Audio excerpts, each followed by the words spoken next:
a nation. Hebrew kingdom building.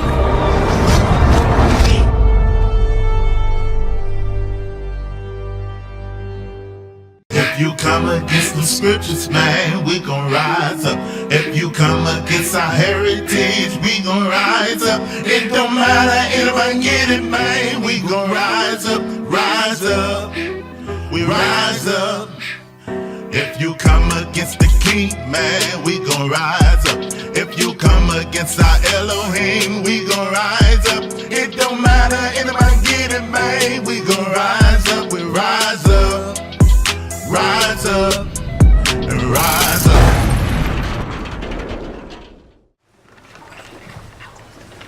The floor is yours. Daniel chapter 9, verses 3 through 19. So I set my face toward Yahuwah, the Elohim, to seek by prayer and supplications, with fasting and sackcloth and ashes. And I prayed to Yahuwah, my Elohim, and made confession, and said, O Yahuwah, great and awesome El, guarding the covenant and loving commitment to those who love him, and to those who guard his commands. We have sinned and did crookedness, and did wrong and rebelled, to turn aside from your commands and from your right rulings. And we have not listened to your servants, the prophets, who spoke in your name to our sovereigns, our heads, and our fathers, and to the people of the land. O Yahuwah, to you is the righteousness, and to us the shame of face.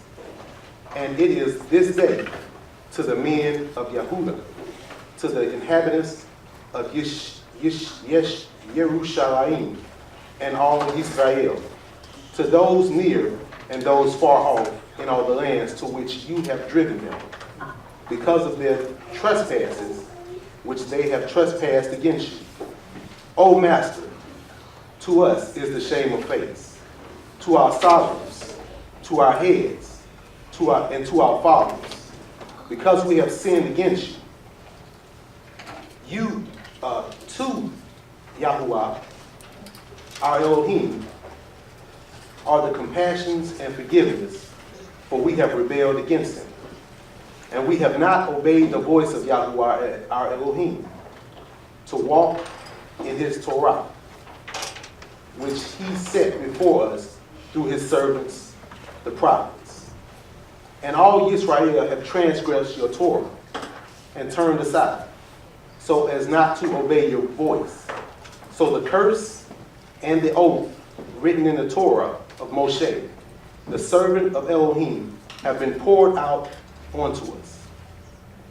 For we have sinned against him, and he has confirmed his words, which he spoke against us and against our rulers who judged us, by bringing upon us great evil. For under all the heavens there has not been done like. For under all the heavens there has not been done like what was done to Yerushalayim. As it is written in the Torah of Moshe, all this evil has come upon us, and we have not entreated the face of Yahuwah our Elohim, to turn back from our crookedness and to study your truth. Hence Yahuwah has watched over the evil and has brought it upon us.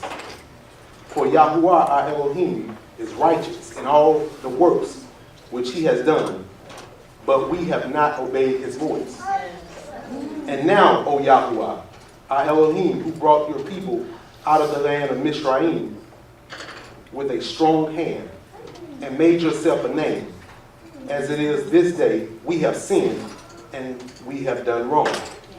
O Yahuwah, according to all your righteousness, I pray, let your displeasure and let your wrath be turned away from your city, Yerushalayim, your set-apart mountain.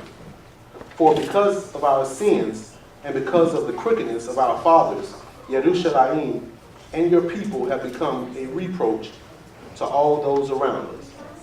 And now, our Elohim, hear the prayer of your servant and his supplications, and for the sake of Yahuwah, cause your face to shine on your set-apart place, which is laid waste.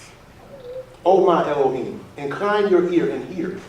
Open your eyes and see your ways, and the city which is called by your name. For we do not present supplication before you because of our righteous deeds, but because of your great compassions. O Yahuwah, hear. O Yahuwah, forgive. O Yahuwah, listen and act. Do not delay for your own sake, my Elohim. For your city and your people are called by your name. Hallelujah. Hallelujah. All praise to the Most High for the reading of His Word. Once again, we read that the last time we were here, and I said that we're going to read that for the next few weeks because I want that to be like the prayer that we are having amongst ourselves for providing these prayers and supplications to the Most High, repenting for what our ancestors have done, repenting for what we have done, repenting for what those of us, our brothers and sisters who have not waken up to their heritage and the covenant, repenting for the things that they're currently doing. We need to make sure that we're praying for our family. We cannot forget who we are. We are a covenant people, a bloodline. This isn't church. We have to repent for what our ancestors did. I'm ready to return. I am ready. This world, this society is becoming more and more wicked. The schools, the things that they're starting to put into the schools within the curriculums and things like that, trying to condition our children to see things that should not be seen, to accept stuff, to be desensitized. I'm ready to go. We have to repent for what our ancestors have done. We have to repent for what we have done and what our brothers and sisters who don't know. Pray that the Most High will open up their eyes and make them aware of this covenant, and make them aware that we are responsible to keep the law, statutes, and commandments. Hallelujah. Hallelujah. And I'll go ahead and I'll read Psalms 119.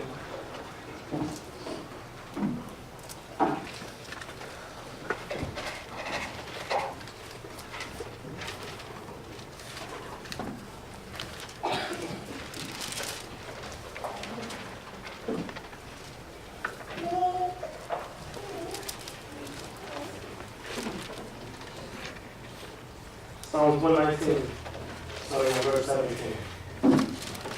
Deal bountifully with your servant, that I may live and keep your word.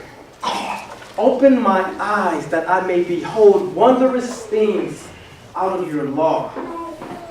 I am a sojourner on the earth. Hide not your commandments from me. My soul is consumed with longing for your rules at all times. You rebuke the insolent, accursed ones who wander from your commandments. Take away from me scorn and contempt, for I have kept your testimonies. Even though princes sit plotting against me, your servant will meditate on your statutes. Your testimonies are my delight. They are my counselors. Verse 25. My soul clings to the dust. Give me life according to your word. When I told of my ways, you answered me. Teach me your statutes. Make me understand the way of your precepts, and I will meditate on your wondrous works. My soul melts away for sorrow. Strengthen me according to your word. Put false ways far from me, and graciously teach me your law. I have chosen the way of faithfulness. I set your rules before me. I cling to your testimonies, O Yah. Let me not be put to shame. I will run in the way of your commandments when you enlarge my heart. We're going to go ahead and move forward with the service, and we're going to have my wife come up, and she's going to lead us with the Shema. Feel free to loosen up, sing along. Please do. Y'all can stand.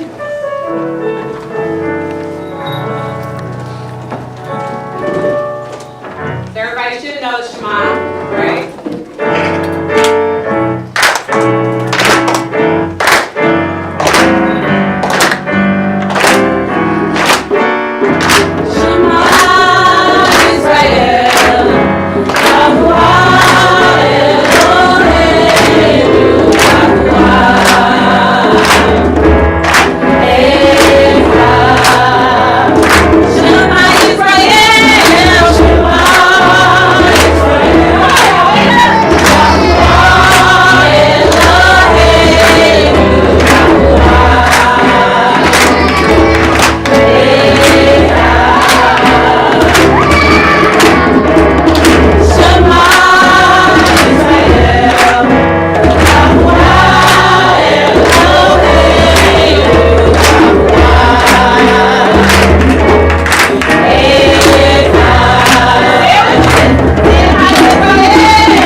going. All right, so for those of you all that have been here before, I didn't know I was going to do this one today. Before we would have like a congregation to gather with, and I've explained the story, sorry for those who have heard it, right? And so our family, we will of course keep Shabbat at home. And you know, sometimes we're very musical people, so we just make up songs. So we have the song that we made up, and Frankie, I'll start it and then catch on. It's really easy for those that have never been here, so I'm gonna do the words and y'all can join in. All right. We're both fighting. Get better. All right, so make a joyful noise unto the Most High. Make a joyful noise unto Yah. Make a joyful noise unto the Most High.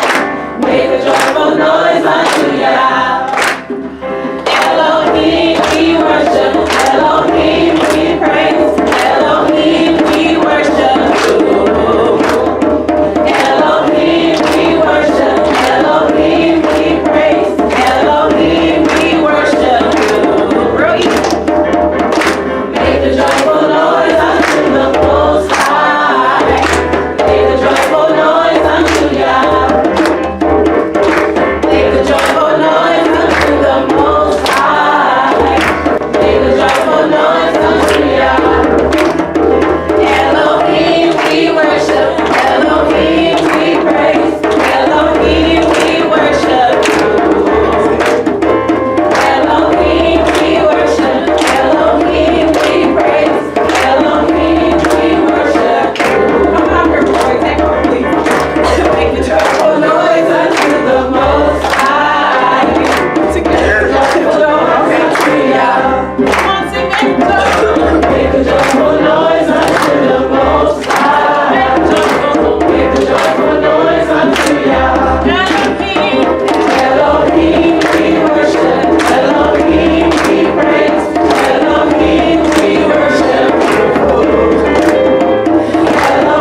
come into this walk and a lot of the times we abandon things like praise and worship because it feels Christian. But it's so important. It does set the atmosphere. It does put your mind in the right spot to focus on Yah. Let's not abandon everything. Christianity does not have a monopoly on praising the Most High.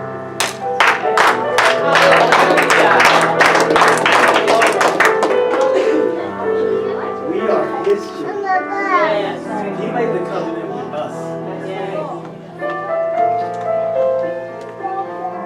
Hallelujah. Hallelujah. Hallelujah. Hallelujah. Hallelujah. Hallelujah. Hallelujah.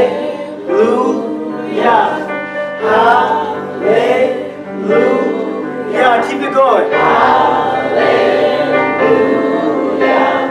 Hallelujah. Hallelujah. That's right. Hallelujah. Hallelujah. Keep going. Keep going. Hallelujah. Hallelujah. Yes, Most High.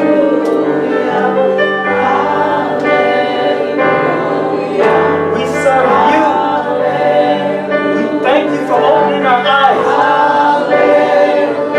Hear the voices of your children, Father. The fruit of our lips, Father. Let it be pleasing to your ears. Accept these voices as sacrifices of praise and glory.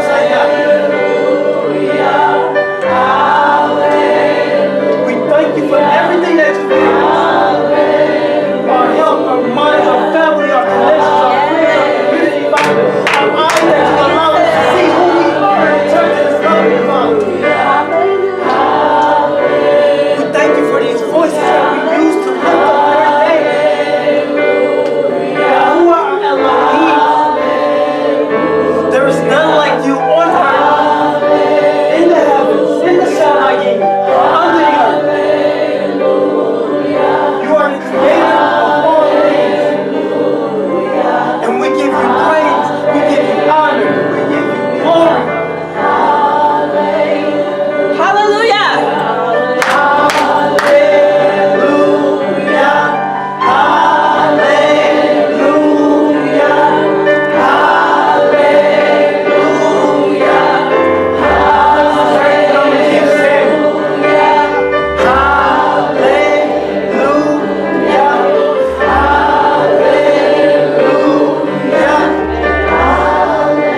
Thank you for your son, Yahushua HaMashiach, that you gave, Father. We do fulfill that covenant. We have forgiveness, that atonement sacrifice, Father. We give you praise. As we go into the lesson,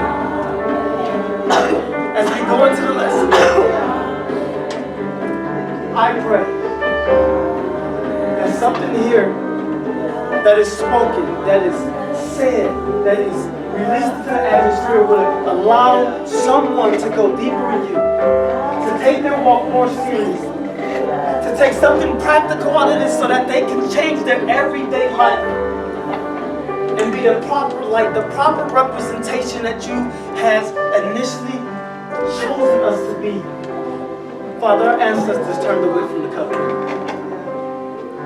But in this time, in this season, Father, you chose us, this generation, to be the ones who will wake up and be that voice, speaking out, return to the covenant, return to the law, statutes, and commandments, worship you in spirit and in truth, Most High Yah. This is that time, this is that season. We are that generation, Father, and we thank you for choosing this generation. And I am grateful, we are grateful to be a part of that. In the name of your son, Yahushua HaMashiach, we pray. Hallelujah. Hallelujah.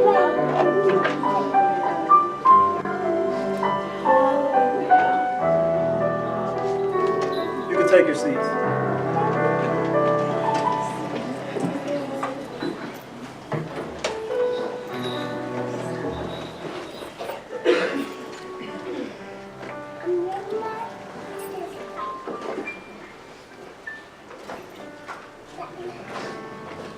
I like the research, right? Anybody else in here like the research?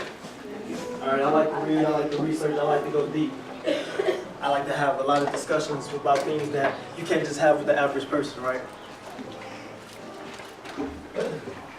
What good is all of that? What does that profit you if you know knowledge upon knowledge upon knowledge, books upon books upon books? You can rebuke, you can quote scriptures, but the inside of you is messed up. What does that profit you? I love all of those things. I love reading, love researching. Before I came into this walk, I was really big into researching. I knew all about the fluoride, the vaccines, and all of that stuff way before I knew who I was. But what does any of that have to gain? If we have do anybody know what Arrested Development is? And I'm not talking about the TV show.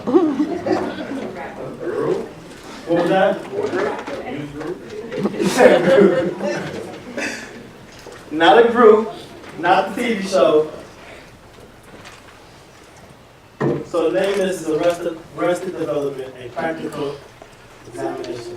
And just so you know, I was sick last week, so I'm still my voice is a little raspy and so I may fumble over my words a little bit, but all praise to the Most High. I'm able to be here in front of you guys, with you guys, around you guys. So, what does it mean to arrest? What is arrest? Let's start there. To what? To stop. What else? To hold. Seize. To seize. Okay.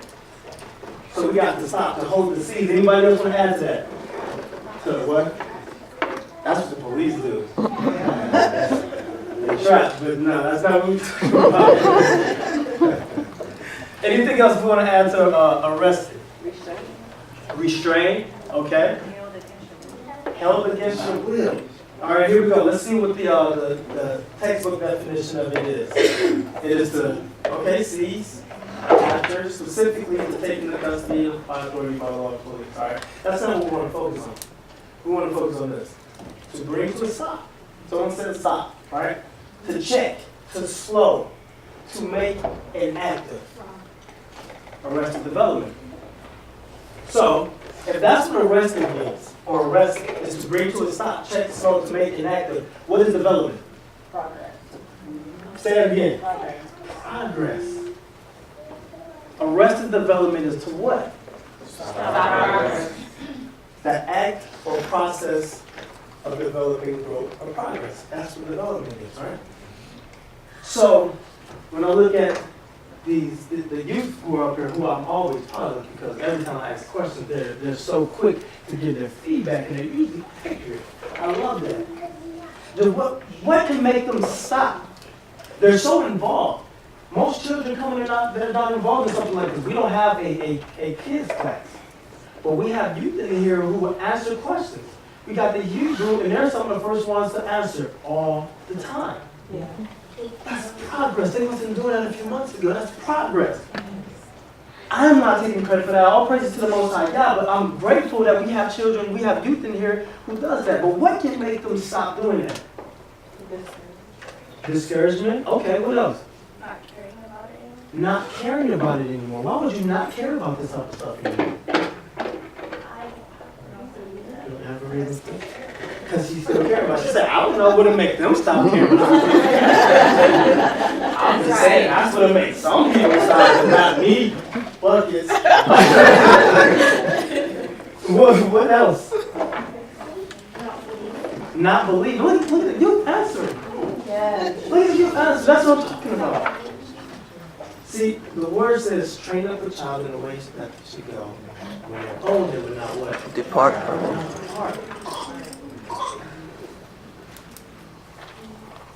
There are a lot of things. Okay, let's get back to that. What are some of the things that can stop stop them? What can arrest their development? Distraction.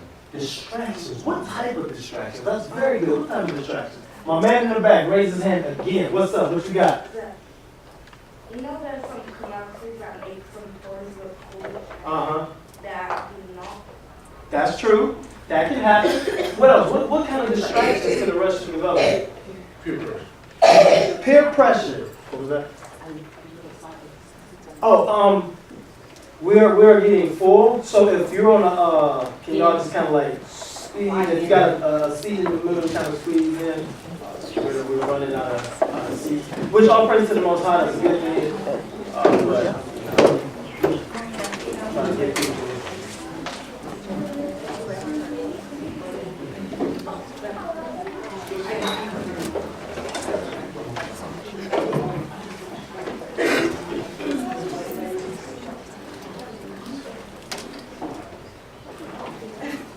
Okay, so where did we get, what was the last one I was saying? Peer pressure. Peer pressure. What you got? Threats. What kind of threats?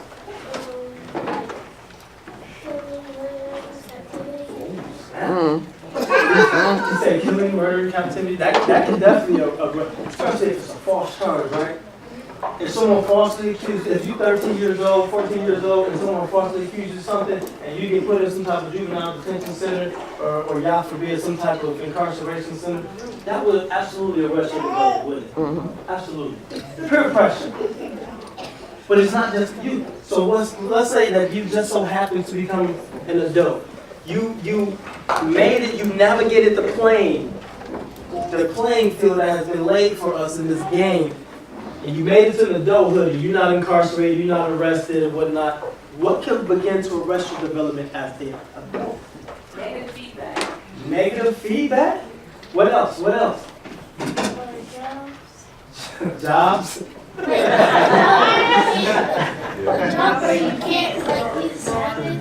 could actually, right? It'll make you, yeah, that's good, that's good. Push you in a bad position. The world making it seem relevant. World making it seem irrelevant, that's good. Wrong mindset. Wrong mindset. Just stopping your walk, stopping, not studying, not coming to fellowship. That's big. Not fellowship, because we rub off on each other, right? We rub off on each other. Right. And we're actually going to get to that later. So let's see. What else we got?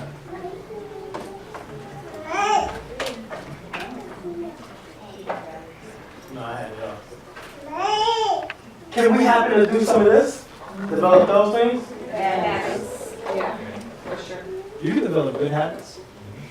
You can develop a habit to be punctual, right? We're always on time. That's not really our thing. I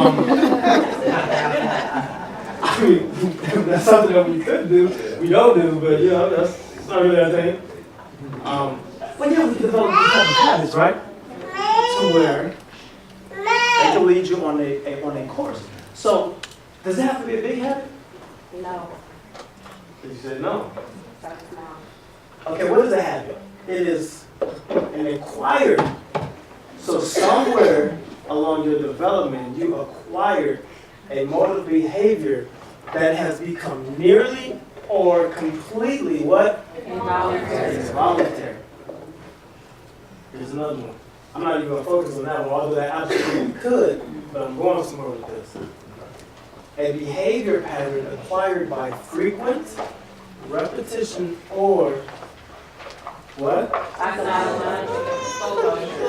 That shows some regularity or increased sensitivity.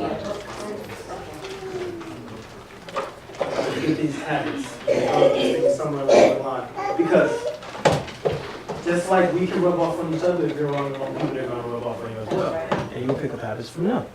All right, so what we're going to go on today is we're going to look at some practical things, right?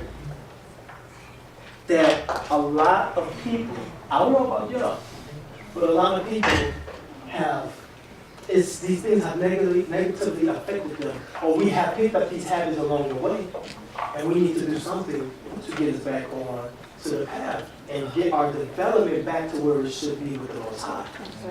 All right, so what is Torah? We asked this question earlier when we were going over the Hebrew. What is Torah? Instructions, that's right, look at that, I love the kids. What is a Moreh? A Moreh is a teacher. Okay. What do these words have in common? Most of you won't know this. That's why I tried to give a hint. Oh, go ahead. The teacher gives instructions. A teacher gives instructions. A teacher gives instructions. These two words have the same root. What was that? Yes, yes. They have the same root. Hebraically speaking, I didn't even put the name of it because we should be able to read this by now. What's that? What's the Hebrew word? Yod, Resh, Hey. You got the correct? Yahweh? Yahweh. Yarah. Good job. Yarah. That is the same root word. And so what does this mean? It's to throw, to cast, to shoot arrows. All right? To direct, teach, instruct. So when you look at this word, it has to do with archery. Some of you may have heard about Torah and its relationship with archery. All right? We're going to get into that in a second. Here we go. The Hebrew word. What Hebrew word is that? That's Torah. Good job. It's usually translated into the English word law. Because of this translation, there is a great misunderstanding of what Torah truly is. Torah is not law. When we use the word law, and this is not coming from me, this is from ancienthebrew.org. When we use the word law, we assume a certain meaning and concept of the word that is not present in the Hebrew scriptures. Let us start by looking at the etymology of the Hebrew word Torah, so that we may better understand its true definition.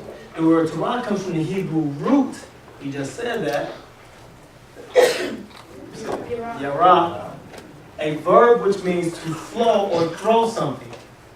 This could be a throwing of an arrow from an archer's bow, or the flowing of a finger to point out a direction, right? Instructions. And Moreh is the one who does the flowing.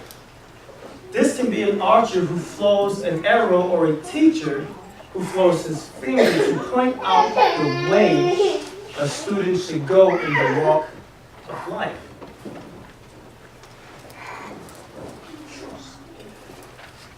So why is that significant? All right. What is the shortest distance between 2 points? Straight line. Straight line. Y'all know that, right? Okay. So, if this is my target, right here, and I'm right here, and I'm aiming, and I close my eyes, you think I can hit that bullseye? No. This is a short distance.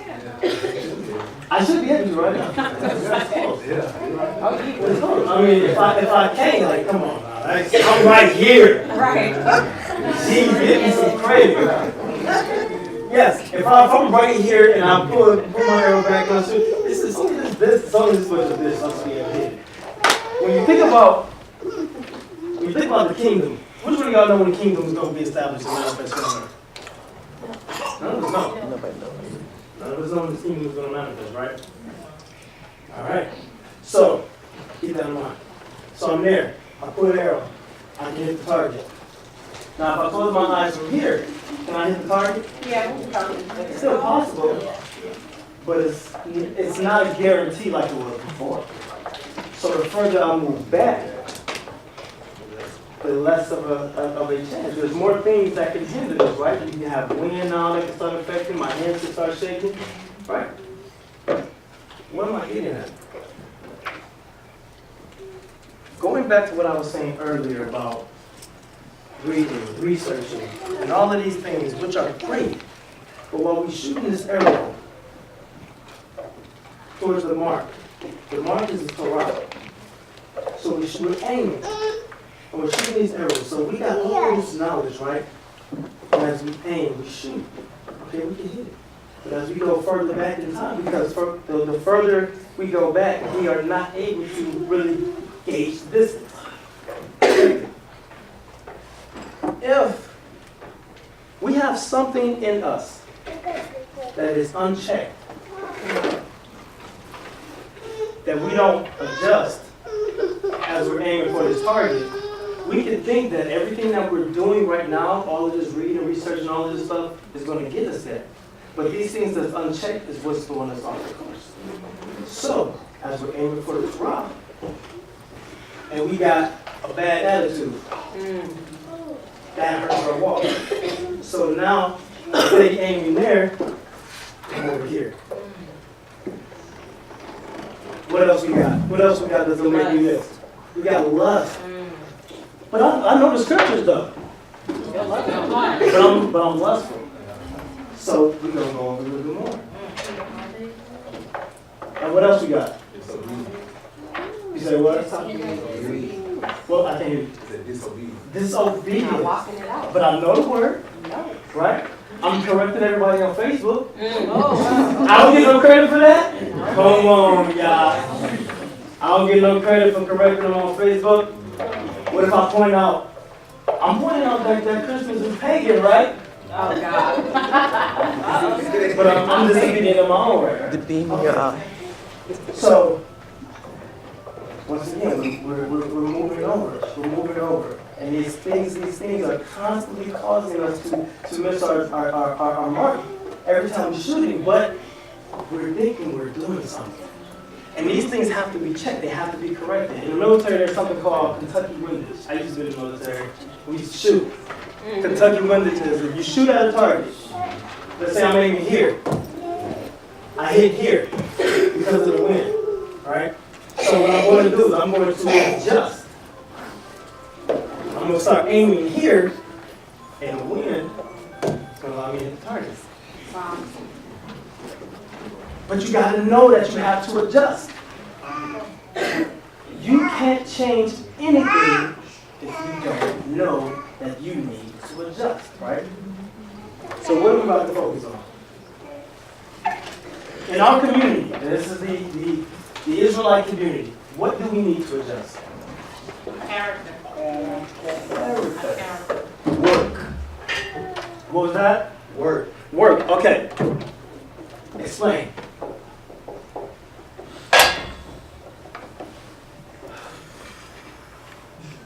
Okay, I'll help you, brother. We have a misconception that everything we do on Facebook is the work of the Most High. Right? So let me help you real quick. So, you have stuff that you can sell on Facebook that can actually pique people's interest and cause them to research, right? But if you're limiting that to the only work that you're doing for the kingdom, then you're falling short of the mark. Because what are we supposed to do? We're supposed to take care of the homeless, Yeah. the widow, right? The fatherless. The fatherless, right? What about our community? Are we helping each other? How are we treating each other? These are the things, this is a real work. It's not just being on Facebook. Facebook can wake somebody up. But what's inside of you? What else are you doing? So that's some of the work that we could be doing, right? Right. Okay. So anything else you think we need to adjust in our community? Like self-hate. Self-hate? Yeah, like a lot of that's going on. Believe it or not, I agree. I do think there's self-hate in our community. I do. Because we still treat each other the same way. We know who we are. But we still treat each other the same way. We still look at Africa like, Negative connotation. yeah, it's a negative connotation when we look at Africa. There's more Hebrews over there than over here. Anything else before we move on? Fellowship. I walk. Fellowship, or walk, yes. So check it. This is what we're going to focus on today, right? What we say, what we think, and what we see. All right, so most of the scriptures I'm going to use today is out of the book of Proverbs. Any of y'all like to read the book of Proverbs? See, I wasn't in my pants. Look, the book of Proverbs, and don't get into the sacrificial law and stuff like that, But the book of Proverbs is one of the best books to read if you want to know how to live life. If you want to know how to live life, read the book of Proverbs. You want to know how to treat people? Read the book of Proverbs. You want to know how to disagree with somebody and not get into a fight? Read the book of Proverbs. You want to know that you need to work? Because we got a lot of brothers in this community. I'm going to be honest. I'm going to put this on blast right now. We got a lot of brothers in this community who think that they can have some multiple wives and why they stay at home and work while their wives are working. They think that their job is just to read scriptures while their wife goes out there and work. That's right. Right? We got a lot of brothers out here who think that it's, you know, if you're making garments and you're selling garments, you're trying to fleece the people, you're getting over, but you're working. You need money to make money. You need money to get the material to make the garments. But they think that, oh no, you're supposed to just give everything away. We have a mindset. We have a very woke mindset. I don't know where this comes from. But we got some issues in our community. So if you want to know what the book of Proverbs say, if you want to know about what happens to you if you're lazy, what happens to you if you don't work, read the book of Proverbs. It talks about not oppressing people. It talks about walking in integrity. It talks about judging righteously. All of these things that we read in the Torah is in Proverbs, except for stuff like sacrifice. So if you want to have a righteous walk, study this. Look, one who is wise and cautious and turns away from evil, but a fool is reckless and careless. A man of quick temper acts foolishly. We know that. But this is actually repeated over and over and over. So at some point, throughout the 32 chapters in Proverbs, hopefully you get it. A man of quick temper acts foolishly, and the man of evil sees and is hated. In all toil, there's profit. But mere talk leads to what? Property. Whoever oppresses a poor man insults who? His neighbor. But he who is generous to the needy honors him. A hot-tempered man stirs up strife, but he who is slow to anger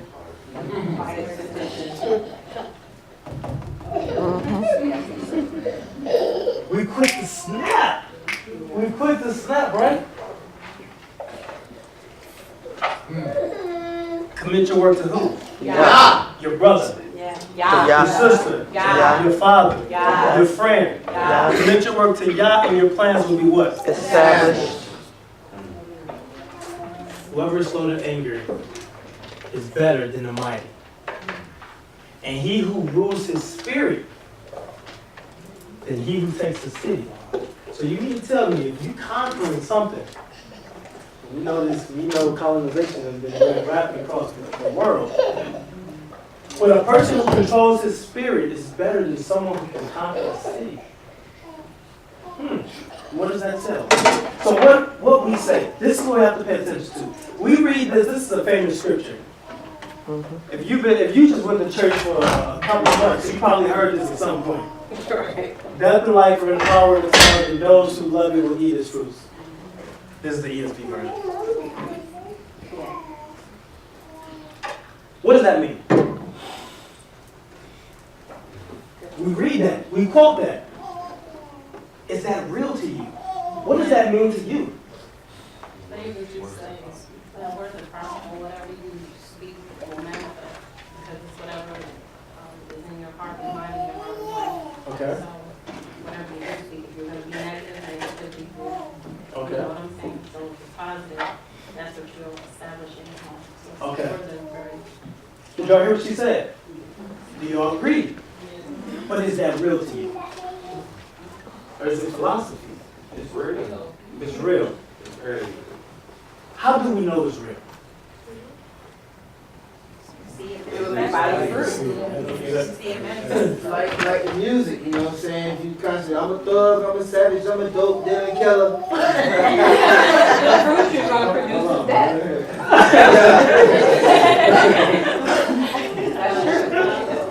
What do you say, like Chicago? You have a profession of a motivational speaker, and you have a profession of a pimp. One builds up, one breaks down. Where's our frequency, right? Where's our frequency? I ain't trying to get this from y'all, so don't. But everyone has a certain energy that they carry.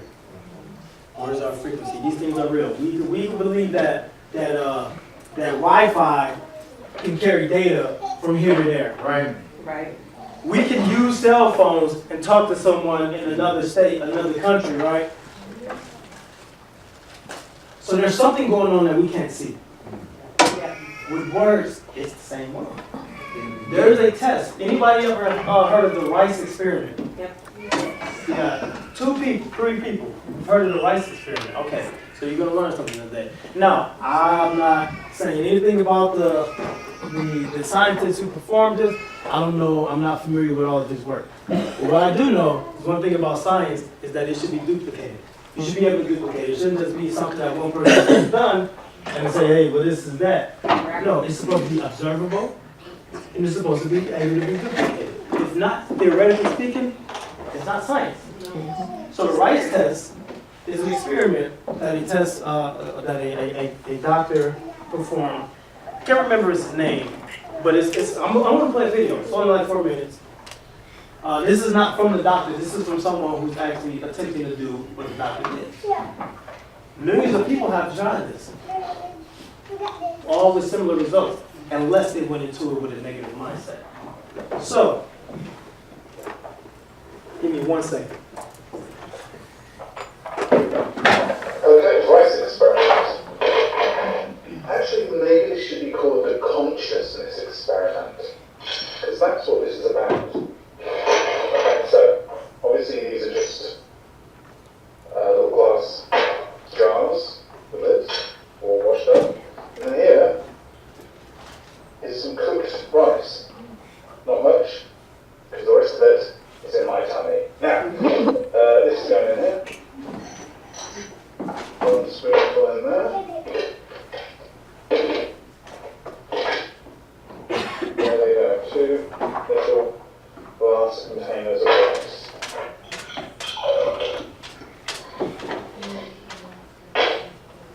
Love and hate. So, I'm going to take the love, I'm going to stick this one, so I'm going to stick it across the top.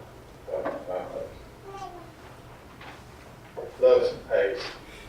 Every day, I'm going to love this rice. Send it some love. Just think love. And with this rice, I'm going to think hate, horrid, hated, evil rice. So what's going on in this test, and you can keep looking at that. That's going to be the What's going on with this test that's been duplicated is that of rice. they will cook the rice, they put it in these jars, a certain amount of put it in these jars, Day and 3, they do it for a certain amount of time. fennel seed, What he's doing, he's saying day 3. still fine. The love They will rice. speak words. They will speak words of love to one jar, and they will speak hateful things to the This other is jar. the hate rice. Nothing to report. No changes. Day 3, there's nothing. to worry Still about. no change. Day 4. See you tomorrow. Okay, so this is day 5. And I think you can see on the hate rice, blue mold. And you can see that it's started to mold. Day 5. Day 6. And you can see the mold growing there on the hate rice. Look at that. Day 7. Life and death is in the power of the tongue. You better talk. Day 9. The effects of thought on reality. The difference between these 2 pieces of rice. One has got bad negative energy going to it, and one's got love, good energy. The impact of consciousness on reality. Day 10. Day 11. So this is day 13. I dropped this little jam jar of rice, but I think you can see that's gone really bad. It's gone disgustingly bad. Okay, so that was the rice test. The rice test has been duplicated by hundreds of thousands of people. What they've done, they took that rice, One of them that speak words of love, carry words to one of them, speak hateful words to the other one. And I've seen one test that was like 6, and actually they had one that was a control light, where it was ignored. So even if a person is not speaking hateful words, but you're ignoring them, even that has a negative effect on them. Wow. It's not quite as bad as if you're speaking hateful things to someone. But if someone is ignored, this is why people who feel like no one knows that they exist go through the type of issues that they go through. But those people who are constantly being spoken to in a negative manner, they, in the inside, they're being destroyed. So this is why I ask, like, is it real to you? Does this really make sense? When we see that scripture, life and death is in the power of the tongue, like, what does that really mean? Is that true, or is that just words that somebody said? And it sounds good. It's literally real. Yes, we see the effects when someone is going through this type of stuff. When someone is being spoken to like that. So this is so elementary. And it's easier said than done. Right? Who, what, when, where, why, and how. We can get into argument. Go ahead, what you got? Can it be the same like image too? What do you mean? Long story short, when, where my kids were going to school, all the teachers were predominantly Caucasian. Mm-hmm. So one day I was washing my hair and it was big, and my daughter said, "Oh, look at your hair." And I said, "What's wrong with it?" And she said, "Well, my teacher's hair don't look like that. Her hair is pretty, and it's long and stuff." And I said, "Well, this is the way God made my hair." But even if you're not speaking negatively, the image that she saw dominated how I look, because she and I look alike. Correct. And yes, it can be projected in that fashion as well. This is what society did to us. That's right. They changed the images, and they now, when you see society, the standard of beauty is a Caucasian, right? Very, very slim. Certain features, right? Certain nose structure, certain facial features, certain body types, certain hair.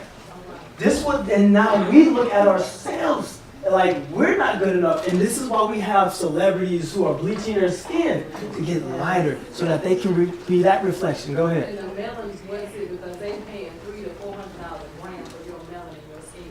And yes, your lips and your everything else. It's crazy that they can convince you, right? They can convince you that the color of your skin is terrible. You're an animal. You're a beast. But your melanin is worth $400 a gram. And gold, last time I checked, I think was worth $36. Wow. Your melanin is worth more than gold. But they will bash you. And it will make you feel bad about the color of your skin. Arrest your development. Now you get up, you grow up, and now you want to be like them. You want to fit in. I'm going to be honest with y'all. Here's a story for you guys. This wasn't, I wasn't even going to say this, but since this came up. There was one point in time, I think it was like 2010. I had real bad acne. And I started getting these microdermabrasion treatments. And at the same time, they started doing these chemical pills. And what began to happen, one of the side effects from these, getting these two things done at the same time, it would peel my skin. And it would help get rid of some of the darker hyperpigmentation. But I started to get lighter. I wish I would have thought of this earlier. I would have put a picture up here so you can see what I'm talking about. I started to get lighter. And although I didn't go into it like, oh, I want to get lighter. But I'm like, yo, I like this. Wow. I fit in more. I'll be more accepted because my skin is more lighter. And my hair used to be messed up too. I ain't no different. I had something. My development was arrested at one point as well. I'm trying to do everything I can to get it back on track. Everything, right? I'm no different. I had a negative view of us as well. I would much rather hang around them, live around them, and do all of these things because I didn't want to be around our people. I thought locks was terrible. I thought it was terrible. Now, I'm disappointed that I got this ball slide in my head and I can't go there. But it took it wasn't overnight. It wasn't overnight, but it took me to realize the value, right? It took a lot. It took a lot of different things, right? I wasn't just seeking it, but it's over time when I started learning more and more, I began to look at us differently. Like the curvy figure, the posterior. Mm-hmm. The actual intent. Maybe they buy it, I don't know. Yeah, They And it's natural for us. It's natural for us, right? Not for me, but. You can't beat them. You can't beat them, but you can't dress as sisters, you can't beat them. Right. How I used to be before then, I used to dress with all that class, sophistication, and style. Mhm. Back in the day, we dressed like hats and stuff. I used to dress. You can't let the camera to a sister, but yet still though. Exactly. It's covetousness. It's like we want what you have. And they buy it, get it naturally, so we're taking down for it. And not only will they tear you down for it, then they'll copy it, They're kind of it. and then they'll get credit And for then it. get credit. box braids. Like box braids. Yeah, right. Kardashians start wearing braids, and all of a sudden, this is this new hair trend. I know some people in the hood right now that she's like, yo, what are you talking about? But that's what they do. Same thing like you say about the curvy figure and all that stuff. What, you have your hand raised? Oh, so I watched the video, right? And then one of the Kardashians, like the youngest one, I forgot her name. Even though she was a child role model, she like got some things to make her look strong. She did everything. She got Our full and lips. everything, We were trained to hate ourselves. Yeah. We were trained to hate ourselves. So all of these things, this self-hate, yes, that absolutely will arrest your development, and you will be looking at your brother and sister like they got a problem when they're telling you, oh, that hair is great. You're like, oh, you better put a hot comb and a perm, some of that creamy crack in that. But back to the things we say. Back to the things we say. Who, what, where, why, and how. The same things that we were taught in elementary school are the same things that we could consider, especially in this day and age where a lot of our conversation is done, unfortunately, through media, like Facebook or another streaming service or text message. You have more time to think before you respond. So in reality, there's not much of an excuse to type something that's very offensive, to type something that's going to tear down your brother or sister because you have more time to think. It's a little different if me and you having a dialogue, you make me upset, and then I say something, right? Not excusing it, but it is different than when you have a chance to actually look at this message, close the message, sit there and think about what is going to happen if I say this. We don't really think about the consequences. But who? Behold, I send you out as sheep in the midst of wolves. Therefore be wise as serpents and harmless as doves. Now, we can't just say whatever we want to whoever we want. Why? Tell me why. Rules. Some people are crazy. Right? Yes, rules too, but some people are crazy. You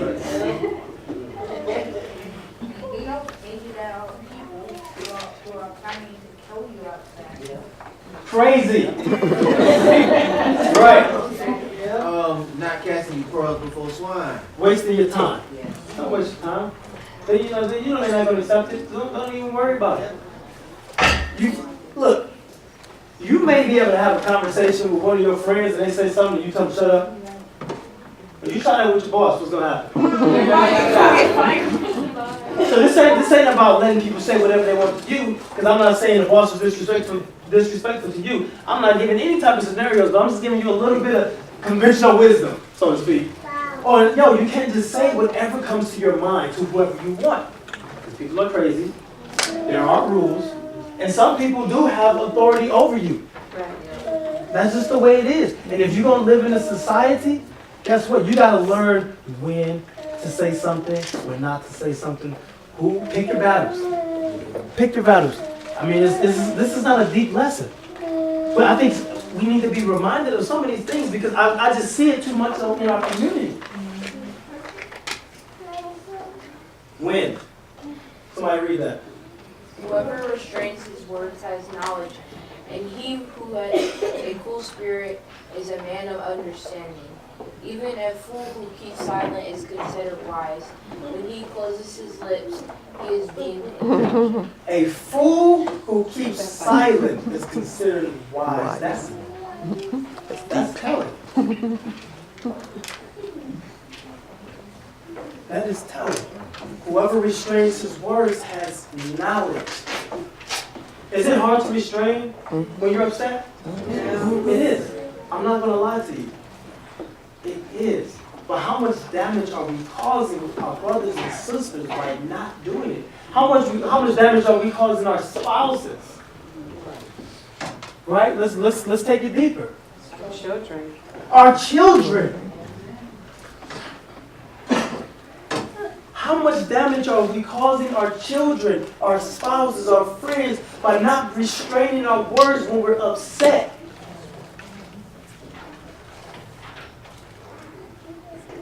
What? The mouth of a righteous person brings forth wisdom, but the perverse tongue will be cut off. Let's keep it going. Somebody read that. 1 second.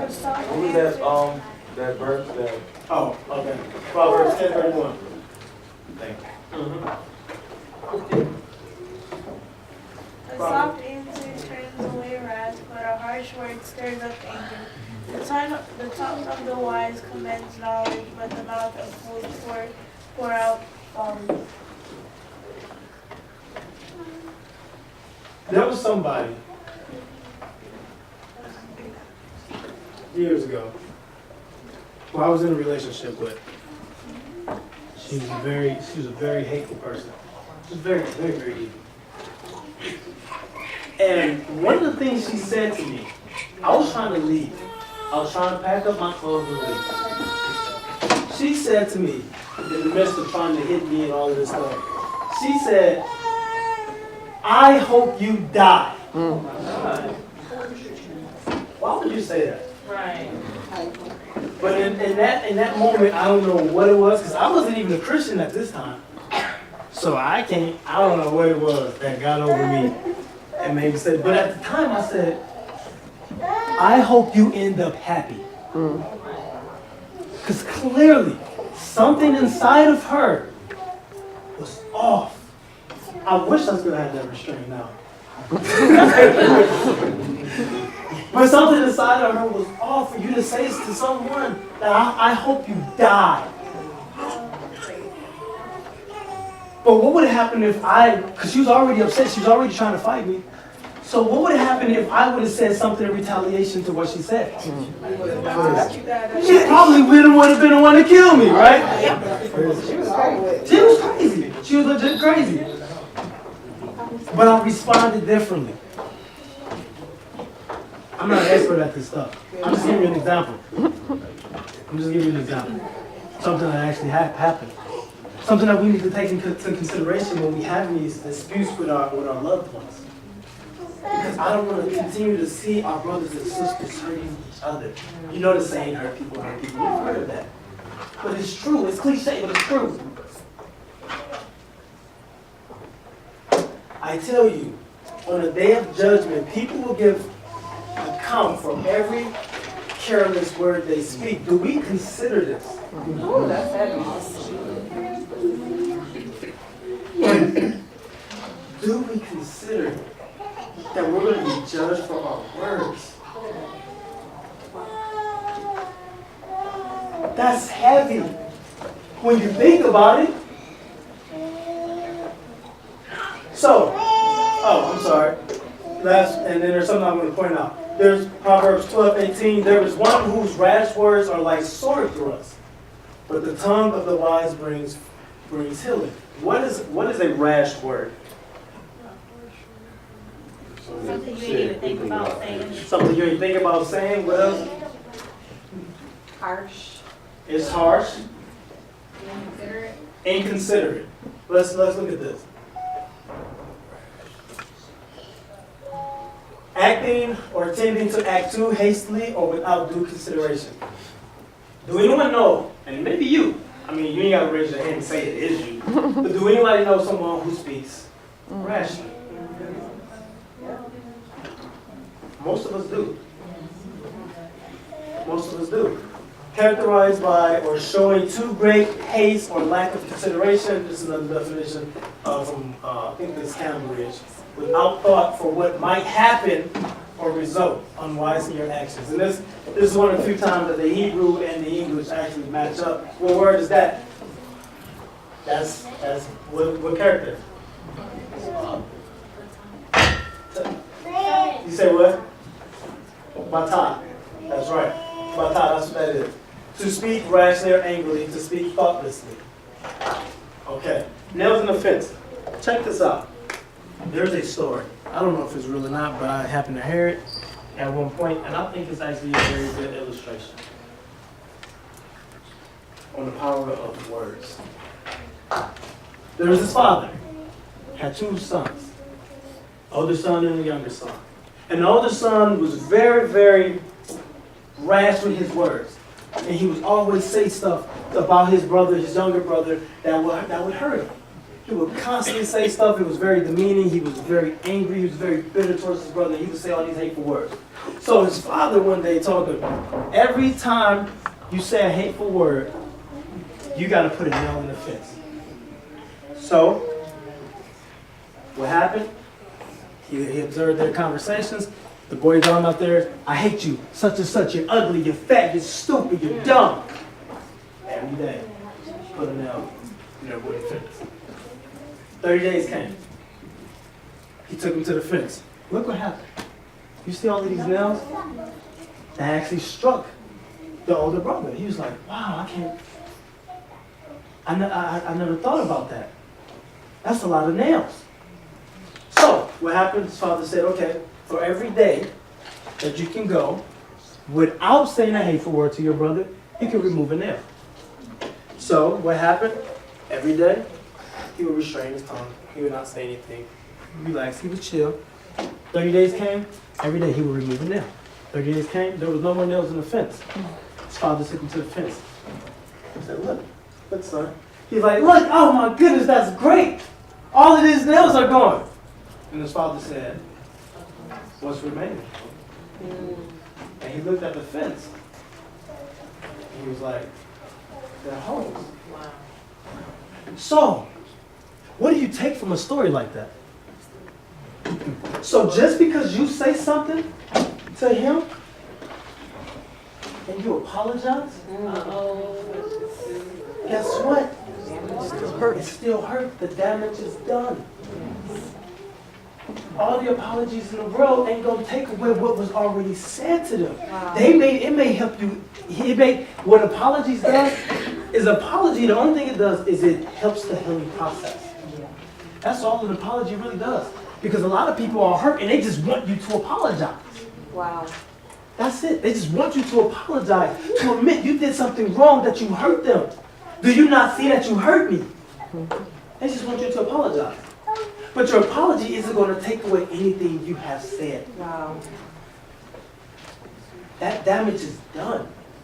And if it's in a relationship, the only thing you can do is hope that the person is strong enough to carry on.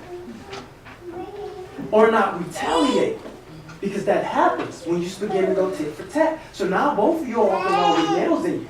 And then you have a meeting and you have a conversation and you try to rectify everything and okay, cool. Now you trying to start over, you back on the same page. But guess what? Still in the back of your mind, everything that was said is still there. You don't forget about what was said. Right? You just acknowledge the fact that they apologized for it. They took responsibility for their actions. So this is why we have to be careful with the way we communicate. It does not go away. I'm not perfect. I'm not flawless. I actually need work on that as well. I go through it. I'm not going to sit up here and act like I'm above all of this. I'm not. But I'm aware of it. Remember, you can't adjust when you're aiming at the target, you can't adjust unless you see the need to adjust. Right? Whoever guards his mouth preserves his life. He who opens wide his lips comes to ruin.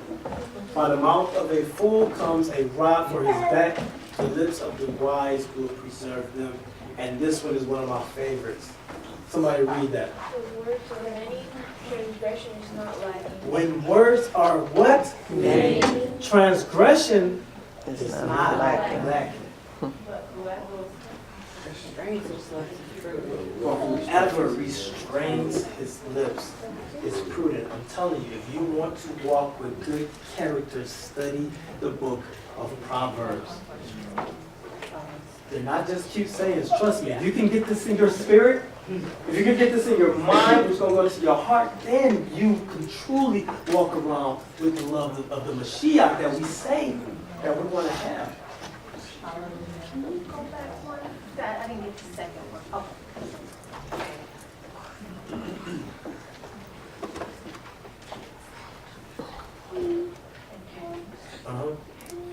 Some of us just talk too much.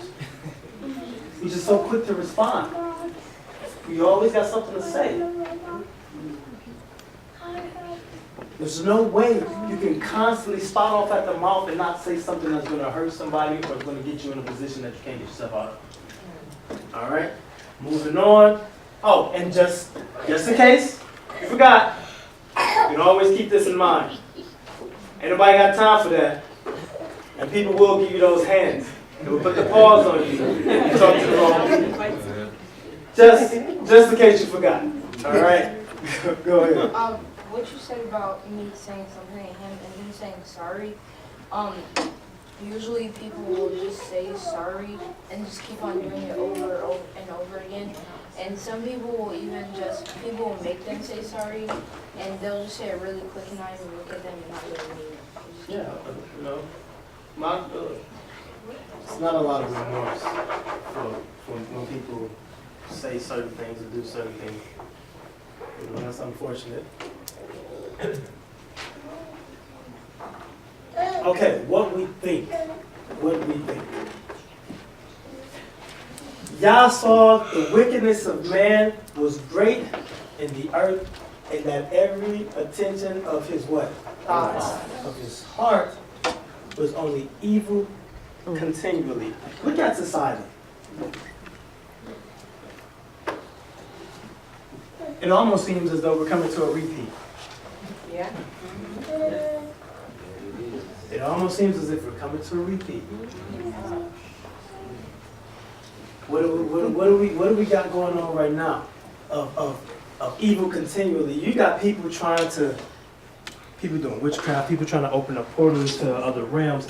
You got, of course, and that's some of the more outrageous stuff. You got the cloning of animals. You got, yeah, you got all of these things. People, you got, what is it called? They are doing that stuff. Putting up people's kids in dresses. You got people who are attaching robotic body parts to them, not because they have some type of disfigurement, but because they're trying to become a cyborg. Because they are admittedly saying that they're trying to be like God, or they're trying to become God. There are people who are trying to now download their consciousness. Everything that we're seeing in these movies are actually starting to happen. They're getting it from somewhere. They're getting it from something. So this world is actually becoming just like it was at this point. So, you know, they've been, since the time of the writings of the New Testament, people have been thinking that, oh, well, we're in the last days. I also think that we're in the last days. But I think that we're in the last days because now we have the technology, we have the ability to do things that we couldn't do at that time. We have the ability to destroy the earth. We have the ability to not die. If the Most High don't intervene, they're already heading there. All you gotta do is research some of these things. The technology is there, uploading your consciousness. I forgot the name of the movie. But yeah, they just upload it to a hard drive. They get another body, and they download it into their brain. And that same person can exist in a different body. No, that's not get out. But I mean, they're harvesting organs and stuff like that as well. And the crazy thing about harvesting organs, you see this. This is the thoughts of his heart, right? People, if you do the research, there have been instances where transplants, heart transplants, where there was someone who was murdered, right? And they took the organs and they used that organ for a transplant. And that person took on the thoughts, the memories. They begin to have habits that they didn't have before. They begin to have dreams that they didn't have before. Right?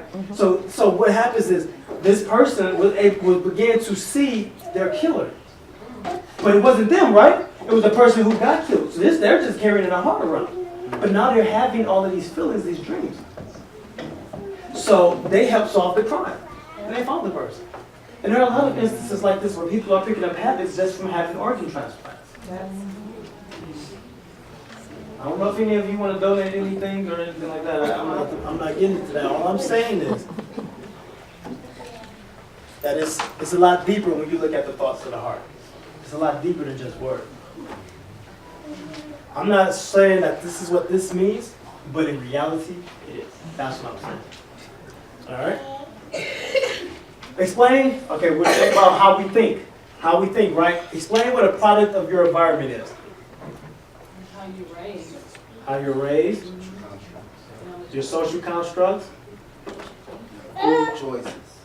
Your food choices. Your environmental influences. Your influences.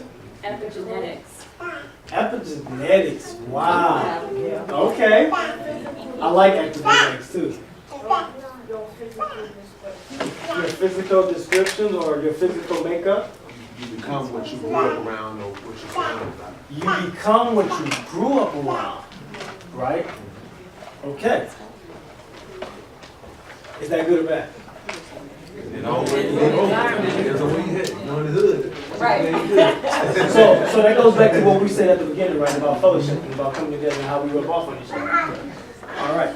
So think about this. Proverbs 13:20. Whoever walks with the wise become wise. But the companion of who? Will suffer harm. 1 Corinthians 15:33.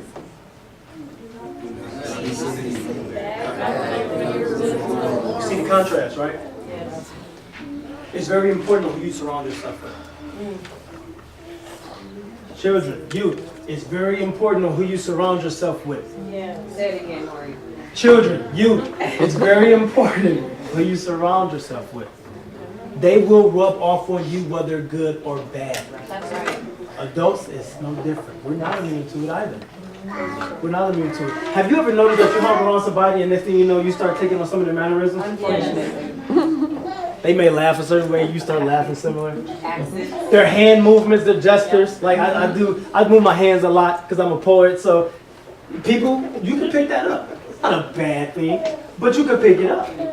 But if I do have these bad traits, these bad things that I associate myself with or that I'm involved with, and you're around me, then what happens? You pick it up. You pick it up. So your environment will shape the way you think. Your environment will shape the way you act. I didn't want to make a focus area on how we act, because that'll take all day. Right? There's hundreds upon hundreds of scriptures about that. Right? But all of these things here, as we're going to see later, they have a connection, and they all influence the way we act. So being a product of our environment, I'm grateful. Growing up in Detroit, I lived next to a drug house, and the house very next door to us was a drug house, and on the next block on the corner house was also a drug house. I didn't get involved in any of that stuff. My brother, who is currently in jail right now, robbed. We were the second house off the corner. He robbed the fourth house off the corner and took their goods and put it in our garage. This is the type of stuff I grew up around. I go into my garage one day looking for something, and I'm like, all my friends' stuff is here. They are happy as heck. I'm like, how did this get here? And found out it was my oldest brother. But once again, he's in jail. Go figure. But this was the type of environment. And sometimes it's hard for people to escape it. That's just the reality of it. I know some friends who, I remember when I just took them out the city, they were driving in the car. I took them to the suburbs. And they was like, oh, wow, this is like a different state. We're 5 miles up the road. Legit. Like, are you serious? Wow. It's so strange and foreign to them. So sometimes you have to change your environment if you want to change the way you think. So once again, be careful who you hang around. Be careful who you associate with. Go ahead, you have your hand raised. You have to be careful who you associate with. The thoughts of the righteous are just, the counsels of the wicked are deceitful. The thoughts of the wicked are an abomination to Yah, but gracious words are pure. Very quick, I'm trying to speed this up. Do not be conformed to this. I could have put this a couple slides later when we're about to get into, but do not be conformed to this world, but be transformed by the what? That you may prove what is good, that good and acceptable and perfect will of Yah. For by the grace given to me, I say to everyone among you, not to think of himself more highly than he ought to think. What does that mean? Proud. That runs rampant in our community. And check it. A lot of us Morehs, it runs rampant in us. You can't tell me about no doctrine, bro. No, we're talking about no doctrine. No. I'm not wrong. I'm never wrong. I'm a teacher. I'm a Moreh. It's very bad in our community. And I'm not going to lie. I check myself. Daily to make sure that I try not to be what I see. Once again, I'm not putting myself on the pedestal. I'm giving you life experiences, right? This is something I have to constantly do because guess what? Here's the reality. You know how easy it would be for me to get proud? How long have Rebirth ATL been around? Since May. Look around. Hallelujah. Since May. It's packed. It would be very easy for me to get haughty, right? Very easy. But I'm aware that can happen. So I adjust. You have to check yourself. You have to make these adjustments. If you don't make these little adjustments, the little adjustments are the things that can eventually get to the point to where, yeah, a couple days down the road, that's a small little habit. You don't adjust it, you may be cool. A year later, might be a little problem. 5 years later, it's a bigger problem. 20 years later, it could be the very thing that tarnishes your name and your reputation forever. That's right. Just because one thing was unchecked. It's just like weeds. What happens when you let a weed, grow next to the flowers? What happens? You get more weeds. You gotta continually uproot the flowers. Not flowers, uproot the weeds. So yes, it would be very easy for me to get haughty if I was not aware that would happen. Right. So I'm constantly checking my spirit. I'm constantly checking not only my spirit, but my motives. Why am I doing certain things? And so I try to at least surround myself with people who are humble so that those traits can rub off on me. You know? Finally, brothers, whatever is true, whatever is honorable, whatever is just, whatever is pure, whatever is lovely, whatever is commendable, if there is any excellence, if there is anything worthy of praise, think about these things. There is a blueprint in the text that tells you should think like this. But do we think like this? When I first got into my Christian walk, I was attacked by, I believe it was a spiritual attack. I was very, very, very depressed. I was suicidal. If anyone has, when you believe that your soul is on the line, if you really believe that your soul is on the line, and don't get me wrong, Christianity is very superstitious. So yes, I did adopt those superstitions and I believed a certain way. But check it. If I believe my soul is on the line, that I gotta get this right, but I had so much doubt about the text. Eventually, that actually sent me down a road to where it benefited me. And now I see now that all things work together for good for those who love Yah and are called according to His purpose. But at that time, I didn't know that, right? So I was going back and forth with my faith. I felt like that person in the New Testament who said, I believe, but help my unbelief. So I would wrestle with myself over and over and over, and I wanted to kill myself because these thoughts, when they run rampant like this, when you believe that if you don't believe a certain way you're going to go to hell, and you're new to this, you don't have a real solid foundation, things that I went through in my mind. I can barely put it to words, but just know that there were many times where I wanted to kill myself because I couldn't take. I would wake up and it's on my mind. And I would go to sleep and it's on my mind. And as I'm saying at the time, Jesus, Jesus, Jesus, I'm saying all these things. At this time, I'm like, I don't even know if I believe this. But I want to believe it. My mind was messed up. And so I used to quote 2 Corinthians 10, 3 through 4. Matter of fact, I think it's up here. I think I put it in here. Okay. I used to quote 2 Corinthians, and if I can remember it. I think I put it in there. We'll get to it. But I used to go through these things constantly, and it took a lot for me to find. And all praise to the Most High. I believe it was Him who brought me out. But the way that I was thinking was jacked up, and I used to constantly have to work on my thoughts. And it's hard to control your thoughts. It's hard to control them. But that's something that if I was able to think on these things, because I didn't feel like I was able at the time. I got so overwhelmed with the doubt and confusion that I didn't feel like I could do that. I was mentally exhausted, and that's why I wanted to kill myself, because I got tired of feeling that way. I got tired of it. But before any one of you get to that point, this is the blueprint. When a thought that comes into your head that does not belong there, cast it out. Speak against it. Yeah, man, that sounds Christian. Whatever, dude. Yo, this is life. Right. Yeah, if you ever been at a point to where you're confused and you're having doubt and all this stuff, and you want to kill yourself, yo, forget all with this Christian-ish stuff. No, this is life. God said life. You got to do something about it. Right. This is the blueprint.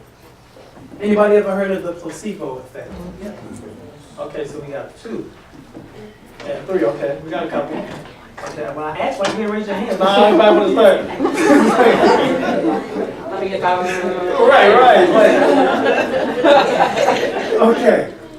So anybody want to give anybody who've heard of it want to quickly say something about it? Okay, that's cool. It's up there. A placebo is anything that seems to be a real medical treatment but isn't. It can be a pill, a shot, or some type of fake treatment. What all placebos have in common is that they do not contain an active substance meant to affect health. Sometimes a person can have a response to a placebo. The response can be positive or negative. For instance, the person's symptoms may improve, or the person may have what appears to be side effects from the treatment. These responses are known as the placebo effect. How does the placebo effect work? Research on the placebo effect has focused on the relationship of mind and body. What's that? Mind and body. One of the most common theories is that the placebo effect is due to a person's expectations. If a person, what is an expectation? It's something that you what? Looking for. If a person expects a pill to do something, then it is possible that the body's own chemistry can cause effects similar to what a medication might have caused. It's what you think. Look, we have this written text, but there's so many things in the text that if you look for a relation or a correlation in the outside, you can find something. Continuing with this. This is from Harvard Health Publishing. The Power of Placebo Effect, published May 2017. Your mind can be a powerful healing tool when given a chance. The idea that your brain can convince your body a fake treatment is the real thing, the so-called placebo effect, and thus stimulate healing has been around for millennia. Now science has found that under the right circumstances, a placebo can be just as effective as traditional treatment. The placebo effect is more than positive thinking. Believing a treatment or procedure will work. It's about creating a stronger connection between the brain and the body and how they work together, says Professor Ted Kapchuk of Harvard-affiliated Beth Israel Deaconess Medical Center, whose research focuses on the placebo effect. How placebos work is still not quite understood, but it involves a complex neurobiological reaction that includes everything from increases in feel-good neurotransmitters like endorphins and dopamine, and greater activity in a certain brain region linked to moods, emotional reactions, and self-awareness. All of it can have a therapeutic benefit. The placebo effect is your way to tell your brain what the body needs to feel better. Remember when I was talking about the energy and everybody has it? How you think is really going to affect your energy that you present? It's not mystical, it's just reality. You ever been in a room with somebody and you're laughing and you're yucking it up, and then somebody come in who got a very bad negative personality, and then it brings the whole life out of the room? You ever been around somebody who you feel good, and then you start talking to them and they complaining? They're a problem at work. They tell you about their whole day, week, month, year. They tell you all of these things. The next thing you know, you feel bad, but they're cool now. They just transfer that energy to you. But the reason why they have these feelings is because of how they think. You could be a pessimist, right? We can have pessimistic attitudes. And this can affect how we think. Our environment affects how we think. Who we hang around affects how we think. And not only that, this is the scripture that I used to quote real quick. For the weapons of our warfare is not carnal, but mighty in Elohim for pulling down strongholds. Expressly 5. Casting down arguments and every high thing that exalts itself against the knowledge of Yah. Remember, I was confused. I was down in confusion and doubt and unbelief. Bringing every thought into captivity into the obedience of Mashiach. What we see. This is the gateway. And this is the last thing we're going to go over. We're almost done. What we see. The eye is the lamp of the body. So if your eye is healthy, your whole body will be full of light. But if your eye is bad, your whole body will be full of what? Darkness. If then the light in you is darkness, how great is that darkness? What was your scripture? Matthew 6, 22 through 23. So, let me be real with y'all. Pornography is rampant in our men. The attraction to pornography is strong, it's heavy. We live in a hyper-sexualized society. You don't have to look for it to see a half-naked woman. You can be on your phone, you can be on Facebook, you can be on Instagram, especially Instagram because they got these dang on Instagram models, right? They pop up everywhere. Or you can just drive past and see a billboard of a half-naked woman who is, they're selling lingerie. Now, to somebody who don't have that addiction or that problem, it may not be anything, but for someone who has that issue and they see that, guess what their mind? See, they see it. They're going to what? They're going to think about it. And then when they get a chance, they're going to engage in whatever they need to do to fulfill that lust. What we see is the gateway to everything else and how we respond in this world. Our women. A lot of you, I don't know if it's any of you, but a lot of women like to watch some of these shows. Oh, come on. The ratchet ones. The Empire, the Power, the Real Housewives. I don't know if they even showed the Scandal. The Love and Hip Hop. I don't know if they still show these. I've never even watched one episode. I don't know, but I've heard about these things. I've seen a clip here and there from people sharing it on the internet.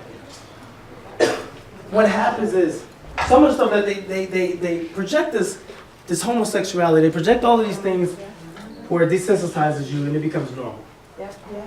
And matter of fact, you do it in the movies. You do it in the movies, you have these intimate scenes, right? Where it's unprotected. These are subliminals. You have these intimate scenes, you see this, they're unprotected. And guess what? How often do they get pregnant in the movie? How often do they get an infection in the movie? No, it's just a nice little passionate scene, right? And then move right along. Right. That's right. But it does not register to us. No. Right? So what happens in our community? We start doing these same things and we get STDs, we get children in real life, we end up having a extremely high, the highest rate of abortion. Right? And HIV. And HIV. And subliminals from things that we're seeing. It continues to go on and on and on. we have to be careful what we allow ourselves to be entertained by. I'm not telling you not to watch movies because I watch movies. Yeah, it is something, but I watch movies. I'm careful with what I watch. But I watch movies, so I'm not going to sit here and tell you, hey, don't watch the movies. I'm not the type. I'll just give you the information and you make your own decision. Right? But what I want you to do is understand what's happening when we allow these things to happen, when we see these things, because it will affect the way we think. When you see righteousness, you kind of pick up on some of those things. Right? Even if you see the things where they're in the righteousness, they're very insecure and they're always yelling and acting a certain way towards their male figure, their male counterpart. You can also adopt those same traits. And then you can adopt insecurities and project them upon your mate, and you don't have a reason to. Two completely different kinds of people. But you're seeing it. You're allowing yourself to be exposed to it. So we have to be careful, men, women. No, look, I get it. I'm not the type to say I'm just going to live a boring life where I'll never watch anything. But be careful. Know what you can tolerate. Know what you should and should not watch. Because it will affect you. It will. All right? We are pretty much done. Oh, real quick. I will not set before my eyes anything that is worthless. I'm going to read that again. I will not set before my eyes anything that is worthless. I hate the work of those who fall away. It should not cling to me. That was so nice. He had to say it twice. Psalms 119:37. Turn my eyes from looking at worthless things and give me life in your ways. Now, what is the connection of these? We're summing this up. What you see will affect the things you think, will affect how you speak. If all this foul language is in these movies, these videos, these shows that you're watching, eventually it's going to come out of you. Yeah. What's in you will come out of you. So if you're allowing yourself to see it, it's getting in you, and what's in you always comes out of you. In some way, shape, or form, it will manifest. So how do we get over these issues? Because all of this is great, we pointed it out, so how do we adjust? How do we use the Kentucky windows to get back on the right target? That's an actual question. What do? All right, some of it's going to sound cliche, but the mirror check. This is something that me and my dude, Jay Lutch, the Moreh down in Rebirth, New Orleans, we talked about this. We saw the mirror check. What is the mirror check? Where you're constantly reflecting on yourself and what you need to change. Sometimes it sucks. But sometimes you have to actually write out what it is that you have an issue with. Are you impatient? Are you irritable? Do you have a bad attitude? Do you have a hot temper? Are you quick to respond? Are you angry? Bitter? Sometimes you just have to write these things out. I've done it. It's called taking inventory. I see what it is, now I know what I need to work on. The mirror check. That's something that every single person in here, I don't care what your age is, that you can do, and it can help to keep your development from being arrested. Meditation on the word. Sounds very cliche, but it's very true. Like I said, if you study Proverbs, and when I say, not just read Proverbs, but when you study Proverbs, when you allow yourself to consume it and digest it, it becomes a part of you. And what happens? What comes in you does what? Come out of you. And the last thing, fasting. However, this kind does not go out except by prayer and fasting. Listen, this is my personal opinion. This is my opinion, so don't get upset. But I think, you said the verse? Matthew 17:21. My personal opinion is that if you can't control your appetite, you can't control yourself. I personally believe, once again, this is my opinion, I'm not saying this is what the text is saying, but I personally believe that appetite is connected to your actions. me personally, when I see myself getting to where I'm getting angry all the time, or I'm not able to restrain myself, then I realize I need to fast. I realize I need to fast because what happens is, yes, it hurts. The hunger pains, it hurts. Eating is something that's natural. It is actually unnatural to not eat. So, when you're dealing with some of these habits have become natural. So in order to deal with these natural things like eating, you have to learn how to deal with the unnatural. And the unnatural is to not eat. Once again, this is just something that I've tested on me and it works for me. Maybe you can try it, maybe it's not for you. But I'm just presenting something to consider that when I know that my actions are getting out of whack, that I gotta fast.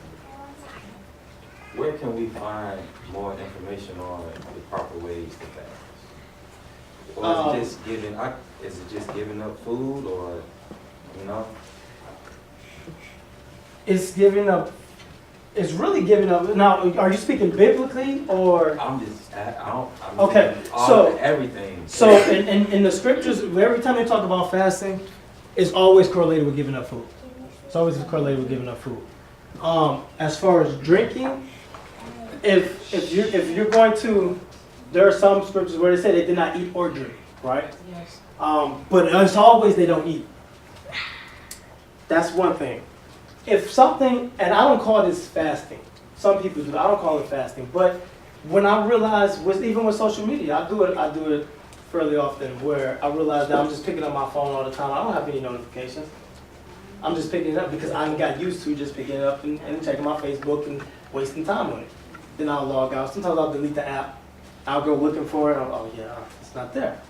Because I've picked up this habit. It's become a habit. So I got to just do something to get rid of it and get back control of myself. Because that could also, social media is addictive. We don't look at it because it's not a drug, but in reality it is like a drug. As a matter of fact, I can't remember the full, look it up, about the study that was done on Microsoft and the dopamine for whenever you get a like on your pictures. So you post a picture and you're constantly checking because you want to see your likes. And I don't know if they still do it, Facebook is always updating stuff, but they said that when they changed it to where, you open it up and you see these likes and these hearts come up on your screen. Yeah. Did you all see that? Yeah. When that update came? Yeah. That these were like dopamine hits for us. It's like a drug.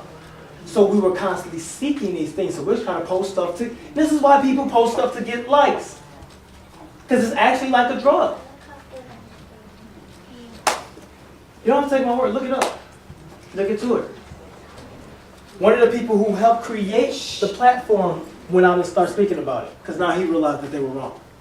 That the way they structured it has done nothing to lead society to what society has become, where they're self-indulgent,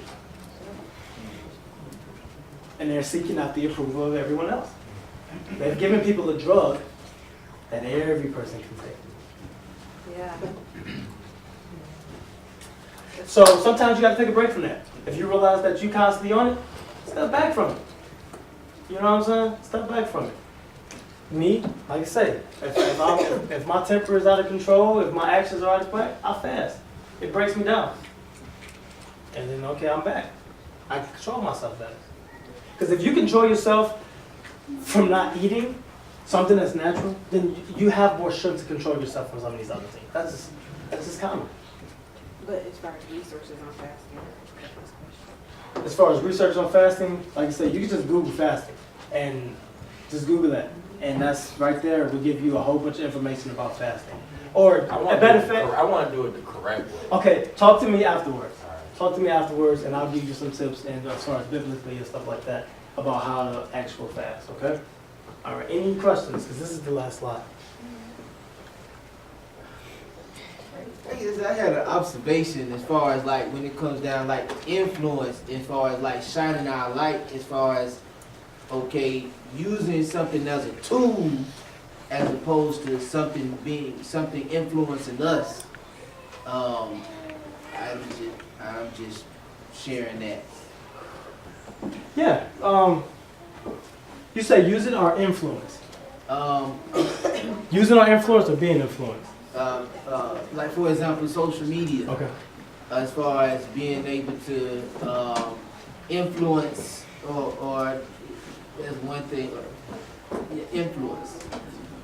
Something influencing me and me having the power to influence it, whether it's That's the double-edged sword of social media. You can be influenced by social media, and you can influence people. I've had people inbox me, especially when I first started waking up, when I just started posting things and stuff like that. I had people who would never like it. They would never comment, but would inbox me. Curious, what am I talking about? I'm interested, and I was thinking the same thing. So, it can be beneficial to use your influence on social media. Just my thing is with social media, do not let it become in your mindset that that's the work of the Most High. Right. That's all that we need to be doing. If you are on there and the debates that constantly keep happening, we need to focus on us. We spend too much time entertaining people who don't have our best intentions at heart. So we need to start focusing on us more. So yes, use Facebook. If you're on Facebook, use Facebook to your advantage. Use it to your advantage. Use any social media that you have to your advantage. But don't become so consumed of it where it becomes needed. And that's all. Don't let it confuse you. Go ahead. Then I also wanted to share as far as like when Israel came out of Egypt, the fact that we was together all the time also helped could strengthen our faith in the fact of the type of captivity that we in today, where everybody go their separate way, and we don't, okay, we got Shabbat, but for them other 6 days, it's our war. Community, That's something that we actually talk about quite often here, where we don't want it to be church, where you go 6 days, you don't speak to anyone, you come back. The thing that we wanted to do is we wanted to create something that felt like family. Yes. Where we try to get together. Now, people still have their schedules. I absolutely 100% agree with you. That bugs me. That bugs me deeply, where all we do is we just focus on Shabbat. See, our minds, I don't know what has happened with us in this point to where, first of all, Shabbat is just, hey, you gotta act like this, you gotta look like this. Like this is different, right? I'm relaxed. I asked a bunch of questions. I'm not afraid to laugh, crack a joke. It's cool. It's the word. We're together. We family. But this mindset where it has to look like this, it has to do this. We just grab the Bibles, let's go, and that's it. And even still, you go about your business. I've been to certain places with that type of stuff, and that's not the direction that I want to go. I want to create something that is a family feeling, to where we can get together on Sundays, because that's one of the days when most of us are free, because we ain't going to church, so we get together on Sundays and do something. Actually, she said that. There's a good amount of us who try to get together after the Shabbat, and we'll spend the entire day together, the entire Shabbat. And sometimes, we won't leave till like 1 a.m. Very often. We ain't got nothing to do the next day. Right. We'll be playing Uno or cards or whatever. Or just talking. We just try to spend more time with each other, and we build relationships. We are really about building relationships, because look, what is this? What is this? We just gonna go gather, hear somebody speak, and then go home. I'm not cool with that. That don't work for me. I can stay home. Keep it real. I can stay home. Afterwards, I hope y'all stay so that people can fellowship afterwards. We got food here. But if you can't stay, that's cool. I'm not saying anything about you. I'm saying what I want. That's not what I want. And since I just so happen to be a Moreh, then I have the ability to create the atmosphere that I want. That's one of the benefits of me being a Moreh. So, hey, I've been to these other places when I wasn't one, and okay, maybe it's cool, but it's not quite what I want. Now I just so happen to have this platform now, right? So now I can create what I want. As long as it's still doing the will of the Most High. And guess what? Fellowshipping with each other, that's absolutely the will of the Most High. So, and it's cultural. So this is what we try to do. This is what we're about. And so, you know, that's it. I can talk about that forever. Come back. I'm really, that's something that I'm really passionate about. You can ask some of the people who've been here. That's something that really, I'm really passionate about. So, any other things before we wrap this up? So just so I can get a little bit of clarity. Technically, today is the only day that we come together, or is there other days that you try to bring everybody together? This is the Shabbat. So this is the day where, as long as we have availability in the library, that we're going to come together. Now, outside of that, we try to do things where we get together. Sometimes we go over to people's houses, just like these holidays. We don't celebrate holidays. No. But guess what? We got a day off, right? Why wouldn't we get together? I mean, I'm not saying everybody can get together, but why shouldn't we? We can't be so bitter where, hey, I hate these holidays so much that I don't want to be around nobody. I don't want to give any impression. No. Fool. That's a free day. It's a free day. To build, to get to know each Build other. relationships. They will help you when you're struggling. They will help you when you need someone. Build relationships. Build them with each other. Build them with me. I want to be in your lives in some way, shape, or form as a friend, as a brother, as whatever, right? Build relationships. It's bigger. It's bigger than just coming together on a Shabbat. It's bigger than that. That's what we're commanded to do. Right. That's not just what we should do. That's what we're commanded to do. But we can do more. That's the whole thing. You can do more to get together, to be a family. So can I just interject to that?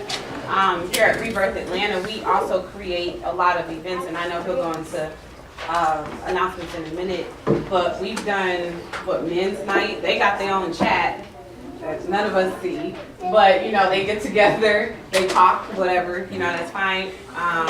Kids activities, we're trying to work on that, where they can get together, we have kids, married couples, we just had a married couples night out, or we went to see Creed. You're gonna see the movie anyway. Might as well, you know, go and be amongst each other. Women's events, so we're very, very big. Like my husband said, really big on community and relationship. We got a children's event coming on. I'm not going to sit on it because they're still recording, but afterwards I'm going to talk about it. But we got a children's event coming up. I think it's, what was it? The 27th. The 27th. For the kids to get together. And there's other things that I've talked to a few guys about where I want to get the kids together, especially like for me, the boys, get them together with the men and do something with them to help them get a chance to grow, right? And see how men are supposed to behave and how you can live this life and live a righteous life and not just be in a house where you're trying to close yourself off. Right. I'm not cool with that. So I've talked to a few guys in here about that. That's something that I plan on doing.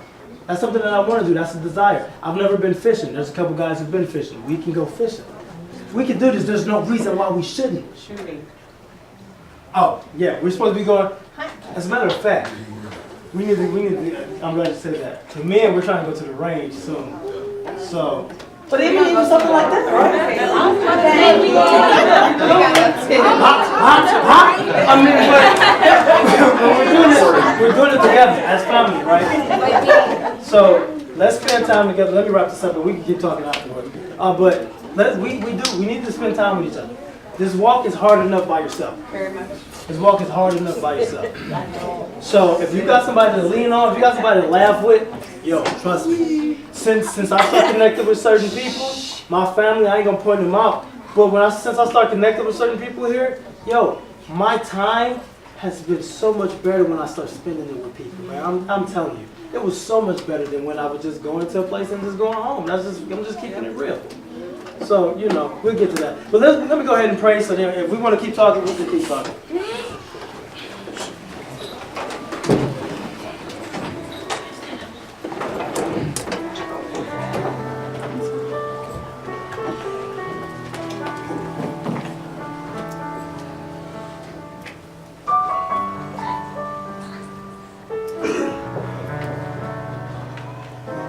Abba Yah, Most High Elohim.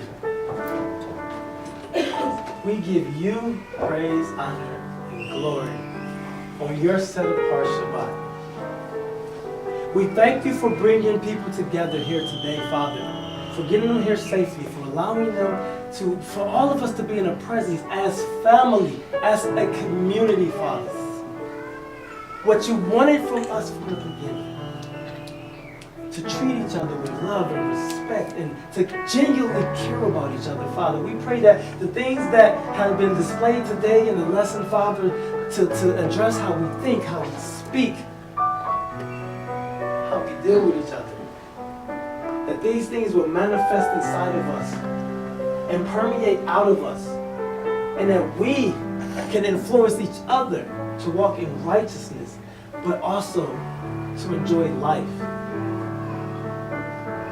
Father, we give you praise, honor, and glory. And we ask that you forgive us for anything that we may have done, anything that we may have thought that has been unlike you, any words that we have spoken, Father, that has hurt someone, that has affected them in a negative way, Father, we ask for your forgiveness. And I pray that we will speak to those people, if possible, and make amends. And even if you don't walk away as friends, but as reconciliation that can occur with something that can help the healing process, like an apology. Father, this life isn't easy.